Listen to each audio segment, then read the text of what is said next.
Operation Midnight Climax, the CIA's LSD brothels.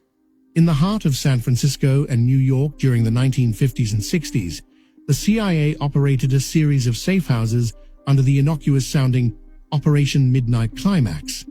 But behind these doors, a sinister experiment unfolded. Sex workers on the CIA's payroll lured unsuspecting men into these locations, where they were secretly dosed with LSD. Can't trust women. Behind one-way mirrors, CIA operatives observed and recorded their reactions, aiming to study the effects of the drug and explore mind control techniques. The goal? To determine if individuals could be manipulated into revealing secrets or even committing acts against their will. These experiments violated ethical standards and the rights of countless individuals, many of whom never knew they were part of a clandestine operation. So basically, CIA was the original Diddy. And these brothels were the original freak-offs. That's crazy. You should have known something was up with a name like Midnight Climax. Operation Midnight Climax. Project MK Ultra, the quest for mind control. Project MK Ultra was the CIA's most infamous mind control program, initiated in the early 1950s. Under the direction of chemist Sidney Gottlieb, the agency conducted a series of experiments involving LSD, hypnosis, sensory deprivation, and other methods on unwitting subjects. Victims included prisoners, mental patients, and even CIA employees. One tragic case involved Dr. Frank Olson, a government scientist who was unknowingly dosed with LSD and later died under mysterious circumstances. The official story claimed suicide, but many believe he was silenced to prevent the truth from emerging. The program's unethical practices eventually came to light in the 1970s, leading to public outrage and congressional hearings. Yet many details remain shrouded in secrecy, leaving us to wonder, how deep did the rabbit hole go? See, MK Ultra is probably the most famous CIA project ever. Everyone has heard about it. It's about brainwashing people. I believe, and I'm sure a lot of people believe, they're still doing it. They declassified it a long time ago. First time we heard about it was back then, but I don't think they stopped. You know what I mean? If anything, they've probably perfected it at this point. A lot of people theorize some of these celebrities that are acting out and have little breakdowns where they're just are like malfunctions of MK Ultra. I don't know. Project Artichoke. Can you create an assassin? Before MK Ultra, there was Project Artichoke. Launched in 1951, this CIA initiative aimed to determine whether individuals could be compelled to commit assassinations against their will. Using hypnosis, forced addiction, and psychological manipulation, the agency explored the boundaries of human control. One chilling question posed in a declassified memo: can we get control of an individual to the point where he will do our bidding against his will and even against fundamental laws of nature, such as self-preservation? The implications are terrifying. If successful, this program could have created real-life Manchurian candidates, individuals programmed to kill without memory or remorse. All right, once again, this is something I feel like is still going on, and they've probably perfected it at this point. But I've noticed something, a common theme in all three of those: inducing hallucinations. You guys better stay away from that LSD and those shrooms, acid. I'm telling you, man. This is not a conspiracy. This is scary. So in 2018, scientists discovered a black hole really, really far. Like I want to say it was like 16 million light years away. Something crazy. Whoa. Super far from us. They were watching it literally swallow a star. Oof. It was sucking a star in. Did it move or the star move? The star was getting sucked into this black, so it was just like light streams going into this black hole. And where is it going? Listen to this. What they thought they knew of black holes, well, they don't know a lot. Stuff gets sucked into it because it's just this mad force of gravitational pull that just sucks everything in. Yeah. But this year, they looked at the same black hole and it was spitting the star back out.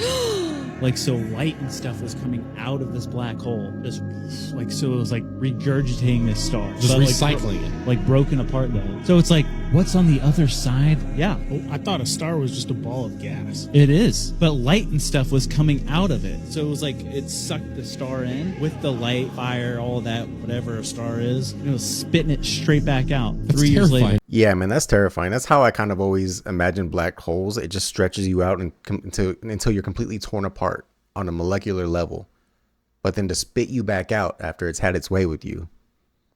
Sounds like my kind of girl. Historians and researchers believe that Atlantis was a real place, a highly advanced society with impressive technology and culture. The ancient Greek philosopher Plato wrote about Atlantis in his dialogues, describing it as a powerful kingdom that existed around 9,000 years before his time. According to the legend, the city was situated on an island in the middle of the Atlantic Ocean and was destroyed by natural disasters and catastrophes. There have been numerous archaeological discoveries and ancient texts that suggest the existence of a lost civilization with advanced knowledge of mathematics, astronomy, and engineering. Some of these artifacts date back to the same period when Atlantis was said to have flourished. There is also many geographic and geological features that could match the description of Atlantis in Plato's account. So what do you think? Oh yeah, 100% Atlantis is real. It's a water park in the Bahamas. I've been there. I'm a retired FBI agent, and this is a conspiracy theory that keeps me up at night.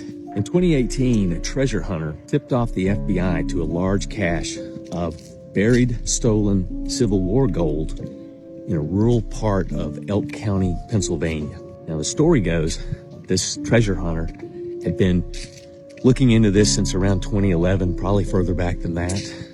But his research showed that during the Civil War, a secret society known as the Knights of the Golden Circle, a group that operated in the North to sabotage the Northern efforts, one of them being to steal this gold that was on its way to the U.S. Mint in Philadelphia and then hide it. Why they never went back for it, I don't know. This treasure hunter had been operating or doing his research and looking for this stuff, and he located a site that was on public land in Pennsylvania.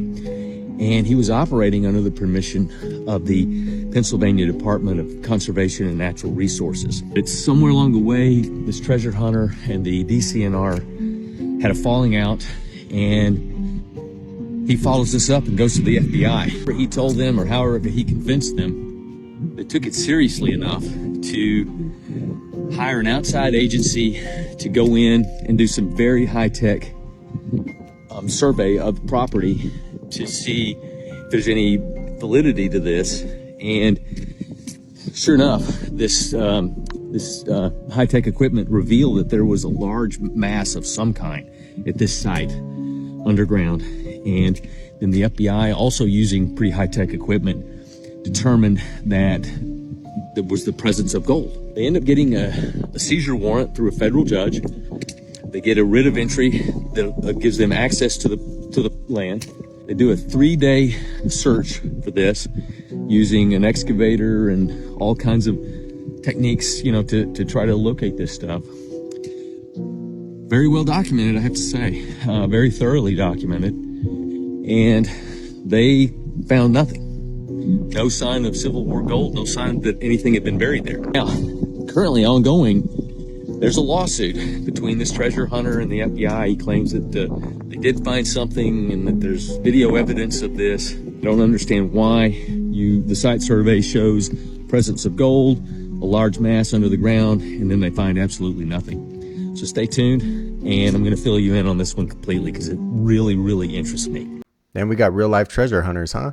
Don't let Nicolas Cage find out about this one. You better wake up and find out. It's been around you all of your life. You just didn't see it. Example, Abraham Lincoln was elected to Congress in 1846. John Kennedy was elected to Congress 1946. Abe Lincoln was elected president in 1860. John Kennedy was elected president 1960. The names Lincoln and Kennedy both contain 7 letters. Both presidents were particularly concerned with civil rights. Both of the president's wives lost children while living in the White House. Both presidents were shot on a Friday in the head. President Lincoln's secretary was named Miss Kennedy. Kennedy's secretary was named Miss Lincoln. Both were assassinated by Southerners. Both were succeeded by Southerners. Andrew Johnson, who succeeded Lincoln, was born in 1808. Lyndon Johnson, who succeeded Kennedy, was born in 1908. John Wilkes Booth, who assassinated Lincoln, was born in 1839. Lee Harvey Oswald, who assassinated Kennedy, 1939. Both assassins were known by three names: John Wilkes Booth,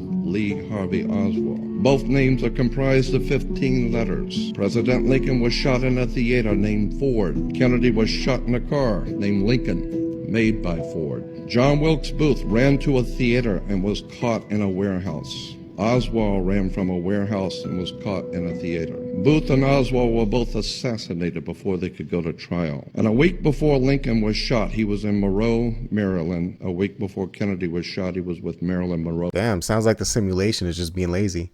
Recycling side missions. You stole a jet to see if there were really lands beyond the ice wall, to see if the things John Hemington spoke of, the Dark Continent, the Pantheons, actually existed. Exactly. Look, I had nothing to lose. And so I'm standing outside a maximum security fence at 3 or 4 o'clock in the morning, masked up. You know, I'm just trying to spot any possible security, but I cut the fence and make my way in. And as I shattered the glass to get into the building, this alarm just starts blaring. And I'm thinking, hell, if there wasn't security on shift yet, they're definitely on their way now, right? And so I'm just sprinting down the hall, hearts racing, until I find the aerial control department. And I just grab the first badge I see off the aircraft key card repository. And as I sprint back out to the flight line to get on one of these jets, I see the facility's security personnel just flushing the place. And I mean, I've got good distance, but they're on my tail. And so as I jump inside a jet and start initializing the engine, I'm seeing security literally just sprint head on in my direction. But I mean, look, I wasn't stopping. I was in too deep at this point. Where it really had gotten out of control, right, was as I start to take off down the airstrip, I see one of the other jets behind me start to rev up. And I'm just thinking to myself, like, I hope these people are ready for the jet chase of the century, because I ain't landing until I'm 1,000 miles beyond the ice wall. You're out of your mind, man. Look, it gets to a point, I'm flying south over the Antarctic Ocean. I've got 2 or 3 of these other jets behind me. They're kind of radioing me on the traffic control, just threatening me, begging me to land. I'm saying back to them, like, just trust me. You guys don't understand, right? Like, we've been lied to. Trust me, you'll see what's ahead. They're going, buddy, you don't know what you're talking about. Oh, we're just going to come back up around the other side of the globe. You know, they're telling me we're going to hit the Indian Ocean, Australia, right? They were thinking in terms of the global model. But this is where it gets crazy. You know, as they realize I ain't stopping, one of the other pilots says to me, he goes, listen, you land that thing now, we sign an NDA and go home, act like this never happened. But go ahead, continue forward if you must, but just know it's a one-way ticket. You ain't ever coming back. What did you do? What I set out to. I could see the wall by this point. There was no turning back. And as I fly over the wall, the other jets behind me just hit wide pivots to turn around, and the pilot radios me one last time. He goes, crazy son of a bitch. Good luck, kid. And I mean, look, I just soar off into no man's land. I'm baffled. I'm seeing land masses that have never been accounted for. The navigational equipment on the jet is no longer working, but I know as long as I stay due south, I'll reach Panthea. I'll reach the Dark Continent. And lo and behold, 30 or so hours later, sun goes down and it never comes back up. I start to drop my altitude to get a better view, and there she was. I saw the dark lands. I saw everything that Hemington had spoke of. Look, I landed the jet on a clear landscape, and before I even had a chance to get out, there they were. The Pantheons Hemington spoke of, stepping in slowly. I mean, they were literally surrounding the aircraft. You know, I'm thinking, what the hell are they doing, right? And as I'm getting ready to power up the engine, I can't move a muscle. What do you mean? I couldn't move if I'd wanted to. I believe they'd had some sort of control over my central nervous system. Their biofield was just so disproportionately powerful. That's impossible. Listen, when an electromagnetic broadcast is strong enough, it can influence another. Okay, it's like an EMP on your nervous system. What happened? As they got closer, it got stronger. I felt them probing my mind, wanting to know who I was, where I came from. They saw everything. What did they want? My hand started moving against my will and pulled the lever to release the airlock on the door of the jet. 8 or 9 of them came on board. My God. As my hands went through the motions of initializing takeoff, I realized what they wanted. You brought them back here. At that point, I had no choice. Yeah, the ice wall is a pretty interesting theory. If you've never heard about it, it's worth looking up. But I'm not buying this one, man. First of all, you broke into a top security facility by just cutting the fence and running through the hallway unchecked. Come on, man. And then you flew for 30 hours straight? Yeah, no, this seems like an AI generated conversation. God really saw me. Just do Bible songs on him, so don't disconnect. It's not how he looks. I go to St. Preliminary Church. That's not how he looks in there. He has like a beard. He doesn't have long hair. He has short hair. His eyes were the most beautiful things I've ever seen. Mom, if you've seen them, if you would have saw them, you would have said they were beautiful, more beautiful than mine. And his lips, they're never chapped, he said. It even happens, like your lips are just perfect. His lips were perfect. His lips were perfect. And Mom, he said that the reason you went through so much when you were little, he said it's because that's why the way you are today. He said that's why you are so good at what you do today. He said that your kids are like you because of you. He said that they're going to grow up to be just like you. And he said that me, I'm going to make you very proud. Perfect. You know, I've heard of this phenomenon before. People who are on their deathbed will see angels or see God, and they're almost there to comfort them and let them know everything's going to be all right. God bless this kid, man. Scariest conspiracy theories in the world that will seriously change your life. So this right here shows all the conspiracy theories from the most well-known ones that we all know to the darkest of the dark. This series we're going to be going from the most well-known ones to the darkest of the dark, which will probably keep you up all night. Having to do the research into all of these is probably going to disturb the hell out of me, but you know, I'm doing it for you guys, so make sure you hit that follow button. Part 1. Let's go. Today we're going to be talking about Area 51, but not how you think. Trust me, this is wild. This guy right here is Bob Lazar. Now, he used to work at Area 51. Now, Area 51 is, of course, one of the biggest conspiracy theories out there. What is it? Why can't we go near there? Is it just a military base? Bob claims he used to work there, reverse engineering alien craft. Now, this right here is his actual drawing of an alien craft. Yeah, crazy, right? This is where it gets mental. Absolutely mental. I think Area 51 is this place, right? According to Bob, this is not where all the crazy stuff happened. It's actually down the road here, in a place called Area S4. Area S4 is located up in the mountains, completely top secret, and nobody knows really what it is until Bob came out about it.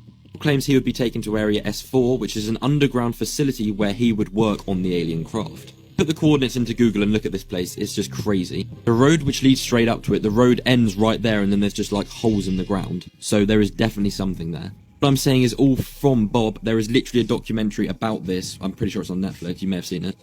Let me know what you think, because this is crazy. You know, I will say it actually kind of makes sense because Area 51 is so famous. Everyone knows about it. If it really was so top secret, we wouldn't be able to even know what it is or where it is. We can point to it on a map. You know what I mean? So I do believe that there probably is some other secret facility that really nobody knows about. But on the other side of that, I don't think they would allow him to put out a documentary like he showed there at the end if this were true. But that's it, man. I know this is kind of different from my channel, but I've always liked this kind of stuff. So I thought I would share some of it with you guys. I'll probably do a few more of these. I enjoy going down the rabbit hole and just thinking of things that, you know, you might not typically think about on your regular day-to-day basis. Let me know down in the comments if you guys have heard of other, you know, crazy conspiracy theories or like creepy videos that I should check out, and I'll react to it next time. But yeah, like always, man, I appreciate you guys chilling with me. I'm out.